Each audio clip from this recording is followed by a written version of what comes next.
A homecoming decades in the making. A fallen World War II veteran is ending his long journey home tonight to finally be laid to rest in his hometown of Moulton. WAAY 31 morning anchor and Navy veteran Chris Tatum is live there right now. Chris, finally some closure for this veteran's family.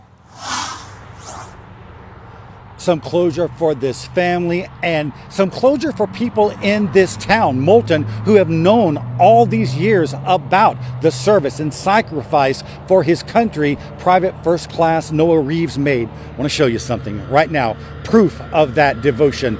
Right over here at this funeral home, folks already gathering with their flags out proudly to say, "Welcome home, Private Reeves." This is the funeral home where his remains will eventually arrive later this evening. And over the next several days, this funeral home will host several events where people can come and pay their respects to him and also to say thank you to his family for all they lost and all they sacrificed all these years. I want to show you something else right over here. See these yellow ribbons tied to these signposts? There are ribbons like that on signs for miles along the stretch of Highway 157 here in Moulton. It is along this stretch that, of course, that procession bringing Private Reeves' remains back here to his hometown will travel later this evening. Now, his family here never thought they'd get to give him a proper burial. It wasn't until 2019 that someone discovered his remains in Europe, and actually eventually they were properly identified to be his and began the process of getting them back here.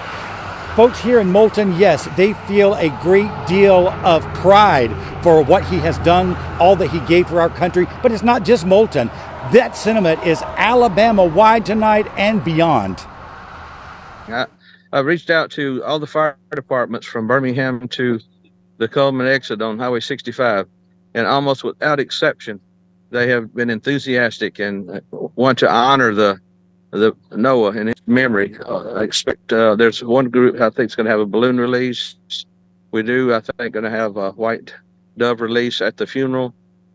I've reached out to the American Legion groups, VFW groups, all over North Alabama. I had one group from Georgia called and said, "Tell us where to be and what time. We want to honor Noah." A lot of folks want to honor him tonight, so just let this sink in for a moment. Reeves was just 25 years old when he got drafted into the Army, just 26 in 1944 when he died fighting for our country in Europe, fighting the Germans, specifically in one of the bloodiest battles of World War II. And tonight, again, his family happy to see him come home. Along that route from Birmingham to Moulton, there are expected to be a lot of folks lining that route, aligning it with flags, lining it to say thank you and welcome home Private Noah Reeves. And we are happy to be out here saying it as well. With coverage you can count on, Chris Tatum, WAAY 31 News.